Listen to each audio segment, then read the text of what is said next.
योगी महाराज की।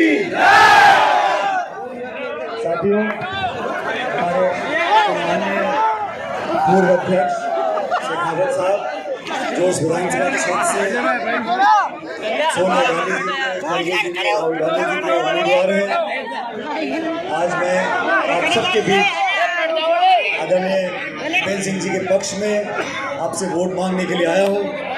आप सब जानते हो 25 तारीख को विधानसभा के चुनाव हैं और मैं बहुत देर से आया हूँ, उसकी मैं क्षमा चाहता हूँ।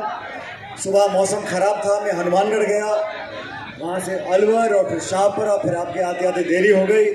लेकिन मैंने भी ठान रखी थी कि चाहे कुछ हो जाए मुझे दीपेंद्र सिंह जी के लिए मेरा आपसे निवेदन है, ये चुनाव महत्वपूर्ण चुनाव है, पूरे देश की नजर हमारे प्रदेश पर है और इस विधानसभा क्षेत्र में जो लंबा इतिहास रहा दीपेंद्र सिंह जी का, सेवा का, त्याग का, समर्पण का, सच्चाई और ईमानदारी का प्रतीक ये परिवार रहा और निस्वार्थ भाव से दशकों तक आपकी सेवा करी है।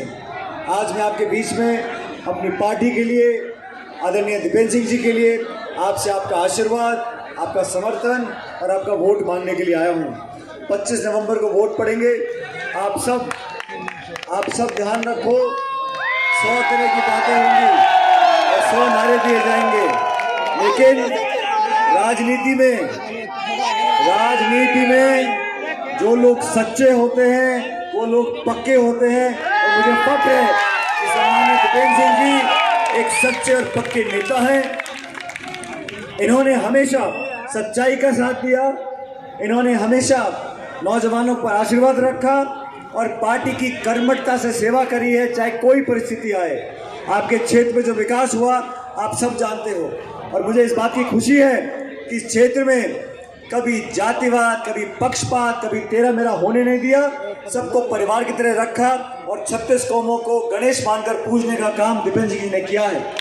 राजस्थान में बहुत कम ऐसे बहुत कम लोग हैं जिन्होंने अपने दम पर अपनी जगह बनाई हो और 36 कौम में अपनी धाक जमाई हो, अपनी ईमानदारी और मेहनत से एक मिसाल बनाई है।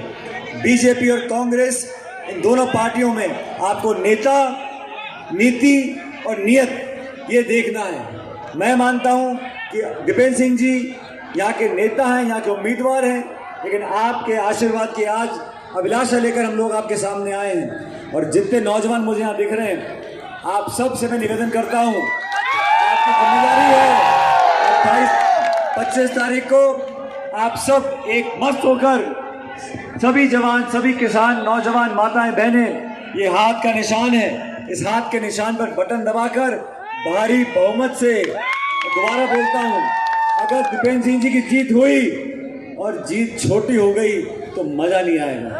मैं तो आपसे वोट मांगने आया हूं और मैं जानता हूं ये जाति पाति के बंधन से बाहर आकर 36 कौम और चारों धर्म, उस व्यक्ति को, उस पार्टी को, उस विचारधारा को वोट डालो जिसने किसान के लिए, नौजवान के लिए, सबके लिए अपना काम किया हो, दशकों का इतिहास रहा हो। और कांग्रेस वो पार्टी 130 साल से जिसने किसान और नौजवान की हिम्मत को आगे आने का काम किया है। दोस्तों, अभी इस विधानसभा चुनाव में बहुत जगह मैंने प्रचार किया और मैं आपको बताना चाहता हूं कि मध्य प्रदेश में, छत्तीसगढ़ में जहां वोट डल गए वहां पर कांग्रेस पार्टी की सरकार बनने जा रही है और राजस्थान में 25 तारीख को जब वोट पड़ेंगे और 3 तारीख को जब मतपेटियां खुलेंगी, आप देखना यहाँ पर भी हम सब कांग्रेस पार्टी को दोबारा मौका देखते हुए देखेंगे। राजस्थान में दोबारा कांग्रेस पार्टी का राज मिलेगा। मैं लंबी बात नहीं करूंगा, मुझे यहाँ से आगे भी जाना है, लेकिन मैं आप लोगों से इस बात का आश्वासन चाहता हूँ कि जितने आप लोग यहाँ खड़े हो, बैठे हो, माताएं, बहनें, बुजुर्ग और जो मेरी बात सुन रहे हैं, जो यहाँ नहीं भी हैं, वहाँ तक संदेश लेकर जाना है। दीपेंद्र सिंह शेखावत जी हमारे परिवार का हिस्सा है और इन्होंने मुझे जो स्नेह दिया है, जो समर्थन दिया है, उसका मैं हमेशा कायल रहूँगा। मैंने शुरू में कहा था आपको, सच्चे और पक्के ऐसे इंसानों की कदर करनी पड़ेगी। आपका वोट बहुत कीमती है, लेकिन सुनो, ये वोट की गिनती और वोट की कीमत पेटी के अंदर है। ये साफा, ये माला, ये लड्डू, ये नारे, ये भाषण जब तक बटन नहीं दबेगा तब तक गिनती नहीं होगी। और एक एक बटन, एक एक वोट जब पेटी में पड़ेगा तभी उसकी गिनती है। ये वोट का अधिकार आप लोगों का है।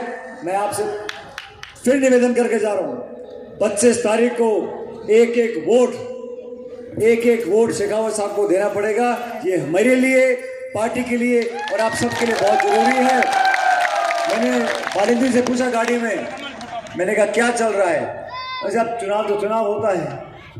मैंने कहा देखो भाई, पब्लिक का मन तो वोट डालने का है। पब्लिक कांग्रेस को वोट डालेगी और शेखावत साहब को वोट डालेगी, और थोड़ा मोड़ा कहीं जो जोर लगाने की, धक्का देने की कमी है, वो आज मैं आ गया और आपका धक्का लग गया। 25 तारीख को वोट पटक देना।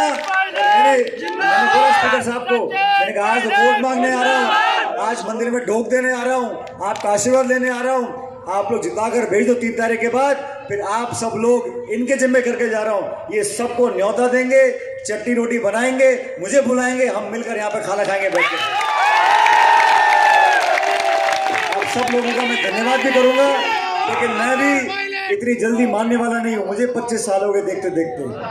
भाषण से मैं बात नहीं मानने वाला, नारों से मानने वाला नहीं हूँ। जब तक मुझे विश्वास नहीं होगा कि भाजपा को कर दो गुल और कांग्रेस की पेटी कर दो फुल, करना पड़ेगा। दोनों हाथ खड़े कर कर मैं नारे लगाऊंगा, दोनों हाथ खड़े करने पड़ेंगे आपको। ये मंदिर के प्रांगण में हाथ खड़े कर रहे हैं, अब कोई दबाव नहीं, कोई लालच नहीं, कोई इधर उधर नहीं, दोनों हाथ खड़े कर कर कांग्रेस पार्टी, कांग्रेस पार्टी। अरे आखिरी तीसरा नारा, ये जीत का जयकारा है, आसमान भेद कर आवाज निकलनी चाहिए। और ये इस पवित्र प्रांगण में हम लोग नारा दे रहे हैं, इसको मजबूती से 25 तारीख तक हमें बांध कर रहना है। फिर हाथ खड़े करो, कांग्रेस